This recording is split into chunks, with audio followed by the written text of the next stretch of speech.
गांव में संपत और कपटा नाम के दो निठल्ले व्यक्ति रहा करते थे। उन दोनों की वजह से सारा गांव परेशान था। एक दिन कपटा संपत से बोला, ए संपत भाई, बहुत तेज भूख लगी है यार, क्या तुम्हारे पास कुछ पैसे हैं क्या? हाँ, मेरे तो शहर में बहुत सारी फैक्ट्रियां चल रही है ना। अबे जेब में फूटी कौड़ी भी नहीं है बे। अरे तो नाराज क्यों होते हो यार, मैंने तो बस ऐसे ही पूछा था। भूख तो मुझे भी बहुत तेजी से लगी है यार कपटा। अबे तो अब क्या करें बे, गांव में तो कोई हम दोनों को खाना देगा नहीं, क्योंकि सभी लोग हमसे चिढ़ते हैं यार। कपटा, मैंने सुना है कि जो देखने में अजीब होते हैं तुम्हारी तरह, मतलब उनके पास दिमाग बहुत होता है यार। और इससे पहले भी तुमने अपने दिमाग का कई बार इस्तेमाल करके मुफ्त का भोजन खिलाया है यार। अबे इस बार भी कोई योजना बनाओ बे। संपत की बात सुनकर कपटा गहरी सोच में डूब गया। अचानक वो मुस्कुराता हुआ बोला, योजना बन गई है यार, चलो काका के ढाबे पर जाकर खाना खाते हैं, चलो। संपत कपटा के साथ काका के ढाबे पर चला गया। काका एक बूढ़ा व्यक्ति था। कपटा, तुमने योजना तो बना ली है ना? कहीं ऐसा ना हो कि खाना खाने के बाद हम दोनों को बर्तन धोने पड़े और मार अलग से पड़े। यार चिंता क्यों करते हो यार संपत भाई, हैं? तुम बस देखते जाओ यार। इतना बोलकर कपटा काका को आवाज देते हुए बोला, अरे काका, ओ काका ओए, और जरा इधर भी नजर मार लो यार। यार ग्राहक बैठे हुए खाने के इंतजार में, तुम देख ही नहीं रहे यार। कपटा की आवाज सुनकर काका उसके पास आकर बोले, तुम दोनों कपटा और संपत हो? क्या तुम दोनों के पास पैसे हैं खाना खाने के लिए? क्यों भाई क्यों है? तुम्हारे ढाबे पर खाना खाने से पहले पैसे लिए जाते हैं क्या? अरे तुम तो नाराज हो गए, बोलो क्या खाओगे? हम दोनों के लिए जल्दी से दाल लेकर आओ, वो भी जो है ना तड़का वड़का मार के, और मक्खन लगी रोटियां ले आना। काका ने दाल और रोटियां उन दोनों के सामने रख दी और अपने काम में लग गए। कपटा आहिस्ता से संपत से बोला, संपत भाई, ये जितनी तेजी से आधी दाल पी सकते हो पी लो, उसके बाद आगे का कमाल देखो। कपटा और संपत ने आधी दाल पी ली। कपटा ने तुरंत बची हुई दाल में पानी डाल दिया और चिल्लाता हुआ काका से बोला, काके ओए काके जरा। क्या हुआ कपटा? तुम्हारी दाल में पानी के अलावा कुछ भी नहीं है क्या? तुम ग्राहकों को पानी वाली दाल खिलाते हो क्या? काका दाल देखकर बुरी तरह से चौंक गए। तभी संपत क्रोधित होकर बोला, हम सारे गांव में तुम्हारी शिकायत करेंगे कि तुम पानी वाली दाल ग्राहकों को पिलाकर, मेरा मतलब है खिलाकर, उनके पैसे ठगते हो। हाँ। संपत की बात सुनकर काका थोड़ा डर गए। अरे तुम दोनों गांव में किसी से मेरी शिकायत मत करना है, मैं दूसरी दाल लाता हूँ, और तुम दोनों इस खाने के पैसे भी मत देना, लेकिन इस बारे में किसी से कुछ मत कहना, वरना मेरी दुकानदारी खराब हो जाएगी। संपत और कपटा खाना खाकर वहां से चले गए। संपत खेत में बैठकर कपटा से बोला, कपटा यार, दोपहर के खाने का इंतजाम तो हो गया, लेकिन रात में कुछ चिकन वगैरह खाने का भी मन कर रहा है यार। चिकन वगैरह गांव के ढाबे पे तो मिलता है, लेकिन चिकन वाले को जो है ना, इस तरह से मूर्ख नहीं बना सकते यार। तो फिर मूर्ख बनाने की कोई नई योजना बनाओ यार कपटा। तो चिंता मत कर बे, हम दोनों की जोड़ी जब तक सलामत है ना, मेरे दिमाग में हर मिनट एक नई योजना आती रहेगी। है तुम्हारा चिकन फ्राई खाने का मन कर रहा है ना? बता बता। हाँ यार कपटा, तो चल यार, आज शहर में जाकर चिकन फ्राई खाते। लेकिन कपटा, उसके लिए पैसे कहाँ से आएंगे यार? अरे अपने गांव के जमींदार की पत्नी जो है ना, वो शहर से एक नया कुत्ता लाई है। कहते हैं वो अपने बच्चों से ज्यादा अपने कुत्ते का ख्याल रखती है, समझा? हाँ सुना तो मैंने भी है। तुम्हारे दिमाग में आखिर चल क्या रहा है? कपटा संपत के कान में अपनी योजना बताने लगा। वाह यार वाह, क्या योजना बनाई है बे कपटे? अबे इससे तो हम जमींदार की पत्नी से मुंह मांगे पैसे ले सकते हैं बे। योजना के मुताबिक संपत उठा, जमींदार की पत्नी से नजर बचाकर एक बोरी में जमींदार की पत्नी के कुत्ते को उठा लाया। कुत्ते को लापता देखकर जमींदार की पत्नी बाहर रोने लगी। हाय, मैं तो लुट गई, मैं तो बर्बाद हो गई, अब मैं किसके सहारे जीऊंगी? जमींदार की पत्नी का रोना देखकर जमींदार दौड़ता हुआ आकर बोला, अरे क्या हुआ भाग्यवान, तुम इतना रो क्यों रही हो? सब कुछ कुशल मंगल तो है ना? अरे तुम काहे के जमींदार हो? तुम तो जमींदार के नाम पर कलंक हो। अरे क्या हुआ है भाग्यवान, कुछ बताओगी? चीकू गायब हो गया, पिछले 2 घंटे से नहीं मिल रहा। तुम्हारा मतलब वो कुत्ता जो तुम 15 दिन पहले शहर से लाई थी? खबरदार उसे कुत्ता कहा, सिर्फ उसे चीकू कहो। जो कुछ भी करो कहीं से भी लाओ, मेरे चीकू को ढूंढ कर लाओ। जमींदार क्रोधित होता हुआ अपने मन में बोला, कभी कभी तो लगता है कि अपनी पत्नी का गला घोट कर मार दूं, लेकिन क्या करूं, चाह कर भी नहीं मार सकता, पुलिस केस बन जाएगा। अपने मन में मुझे मारने का विचार छोड़ दो जमींदार, जाओ जाकर मेरे चीकू की तलाश करो। जमींदार पैर पटकता हुआ वहां से चला गया। तभी वहां पर कपटा आ गया और बोला, अरे क्या हुआ, तुम रो क्यों रही हो?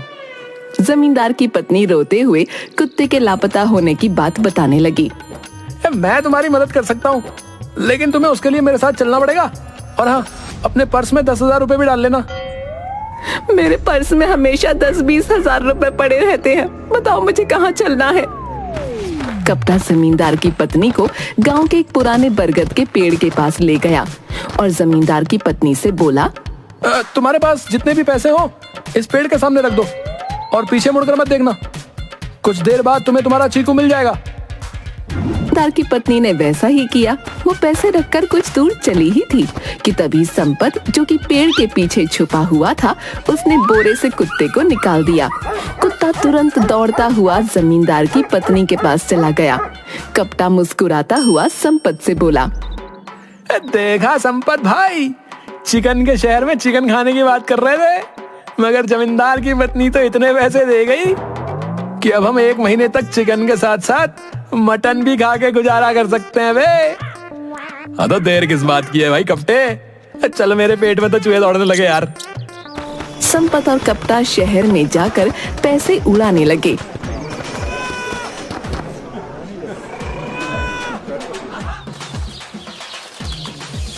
रात को वो अपने घर वापस आए ही थे कि तभी अपने घर में मुखिया को देखकर वो दोनों बुरी तरह चौंक पड़े। ये क्या हरकत है मुखिया जी? और जो तुम गांव में हरकतें करते फिर रहे हो उसके बारे में क्या कहोगे बे? हमने क्या किया है? अबे ये कहो कि तुमने क्या नहीं किया है बे? काका के ढाबे पर तुम दोनों दाल पी गए और उसमें पानी डाल दिया और काका को धमकी दी कि उन्हें बदनाम कर दोगे हैं? आपसे ऐसा किसने कहा? हमने तो ऐसा नहीं किया। अबे तुम्हारे जाने के बाद एक व्यक्ति ने काका को स्वयं ये बात बताई है, और तो और उसी व्यक्ति ने संपत को जमींदार की पत्नी का कुत्ता भी चोरी करते हुए देखा। और तुमने किस चालाकी से जमींदार की पत्नी से पैसे ऐंठ लिए कपटा? तुम्हें शर्म आनी चाहिए बे। अरे जिसने की शर्म उसके पीछे उसके फूटे करम। ये हमारे पैसे कमाने की नई तरकीब है। आपका कलेजा क्यों छिले जा रहा है, हैं? अब यहाँ से जल्दी से निकल लो, बता रहे हैं। हम दोनों को ना बहुत जोर से नींद आ रही है। हाँ, सही बात है। हराम की कमाई शहर में उड़ा कर आए हो तो नींद तो आएगी ही। ओ मुखिया जी, ओ हम आपका सम्मान करते हैं, लेकिन हमें अपमान करते हुए देर नहीं लगेगी, बता रहे हैं। संपत की बात सुनकर मुखिया पैर पटकता हुआ घर से बाहर चला गया। अगले दिन मुखिया गहरी सोच में डूबा हुआ था कि तभी गांव का एक व्यक्ति मुखिया से बोला, अरे मुखिया जी, क्या बात है? आपके चेहरे पर ये परेशानी क्यों झलक रही है? अरे सारे गांव की परेशानी तो संपत और कपटा की जोड़ी ही है। इन दोनों ने जो है सबकी नाक में दम करके रखा है भैया। और तो और वो दोनों किसी से डरते भी नहीं हैं। ओहो, अरे तो आप चिंता क्यों करते हो मुखिया जी? भेज दो ना पगलापुर गांव, अकल ठिकाने आ जाएगी दोनों की। अरे वो दोनों 1 नंबर के चालाक और चंट हैं, इतनी आसानी से पगलापुर गांव नहीं जाएंगे। मुखिया जी, अब चालाक व्यक्तियों को फंसाने के लिए आपको थोड़ा सा तो चालाक बनना पड़ेगा। वो कैसे? वो व्यक्ति मुखिया के कान में अपनी योजना बताने लगा। तुम्हारी योजना में दम तो है, चलो अपना कर देखते हैं। मुखिया और वो व्यक्ति संपत और कप्ता के घर के बाहर आकर खड़े हो गए। मुखिया तेज आवाज में व्यक्ति से बोला, अरे सुना है कि पगलापुर गांव के कई लोग वाकई पागल हैं। अगर कोई वहां पर मजदूरी करे तो वो लोग उसे सोने के सिक्के देते हैं, बताओ। सुना तो मैंने भी है मुखिया जी कि गांव में उन सबको गड़ा हुआ कोई धन मिला है, लेकिन आप इस बात का जिक्र किसी से मत करना और संपत और कप्ता से तो बिल्कुल भी मत करना, नहीं तो वो दोनों पूरे गांव को लूट कर ले आएंगे। इतना बोलकर उस व्यक्ति ने मुखिया को आंख मार दी। मुखिया और वो व्यक्ति वहां से चले गए। कप्ता संपत से बोला, सुना तुमने संपत भाई है? हाँ भाई मैंने सुना। अब तुम बताओ कप्ता, क्या इरादा बे? अबे इरादा क्या है यार, चलो पगलापुर गांव चलते हैं और क्या, और वहां का सारा धन लेकर रफू चक्कर हो जाते हैं। अगर वहां हमें सोना मिल गया तो हमें तो जीवन भर किसी का काम करने की जरूरत ही नहीं पड़ेगी बे। अरे काम तो हमने कभी जीवन में किया ही नहीं है यार संपत भाई। अरे ऐसा कहो कि हमें किसी को मूर्ख बनाने की जरूरत ही नहीं पड़ेगी। कप्ता और संपत उसी दिन पगलापुर गांव की ओर चल दिए। पगलापुर गांव में कब क्या हो जाता था किसी को कुछ नहीं पता था।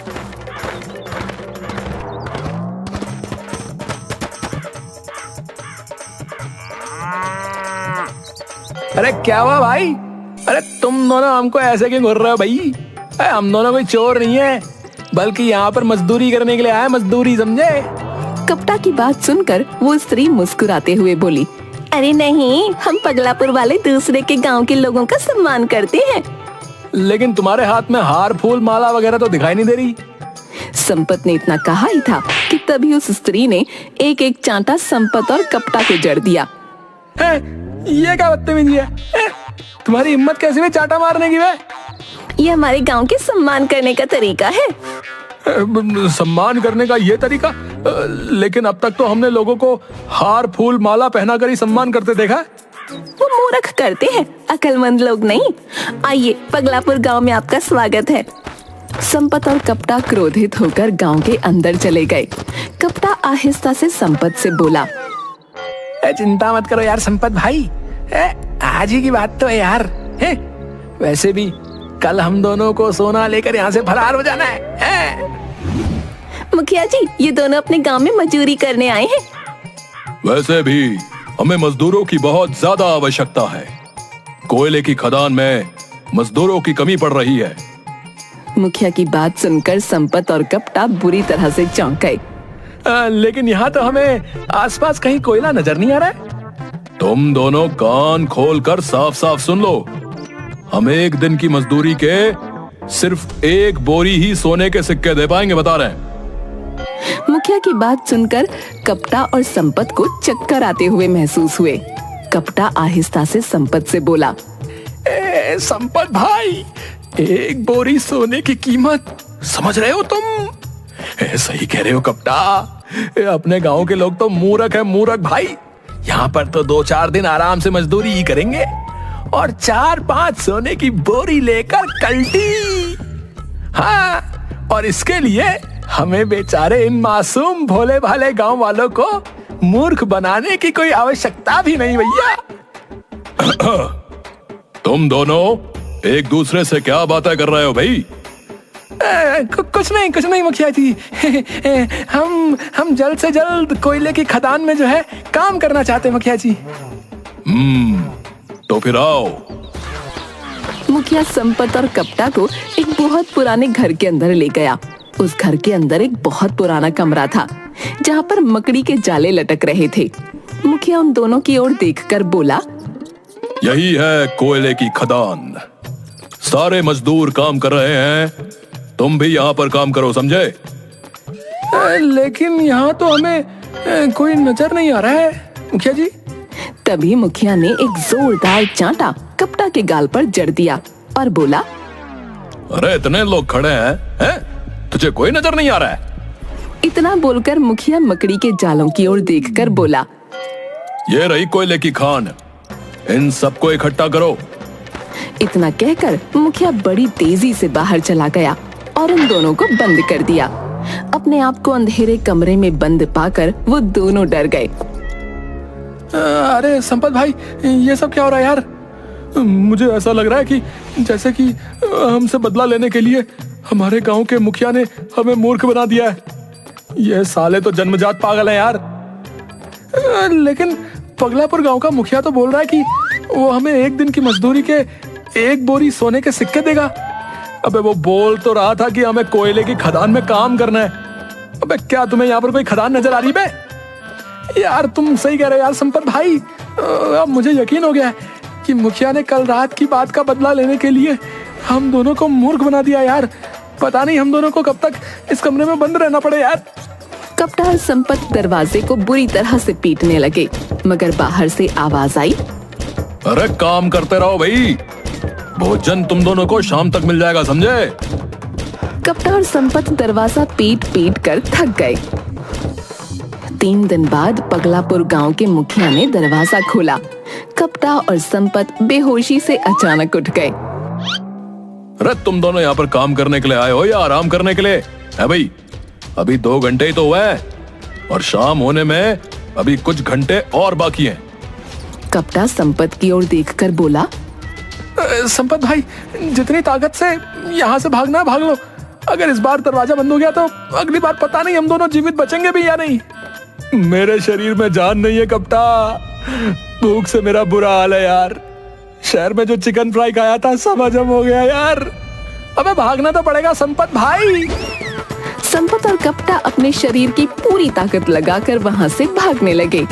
पूरे गांव के लोग उनके पीछे भागने लगे, मगर उन दोनों के कदम नहीं रुके। अंत में वो दोनों एक खेत में जाकर गिर गए। अबे अब कहाँ जाए बे? अबे यार अभी गांव नहीं जाएंगे, सभी लोग हमारा मजाक उड़ाएंगे यार। कुछ महीने कहीं और रह लेते हैं, उसके बाद अपने गांव जाएंगे। अबे यार मगर हम उस जगह अब करेंगे क्या यार? अबे यार मेहनत से काम करेंगे यार, और क्या करेंगे यार। उस दिन के बाद कप्ता और संपत दोनों सुधर गए, लेकिन कब तक ये अभी कोई नहीं जानता।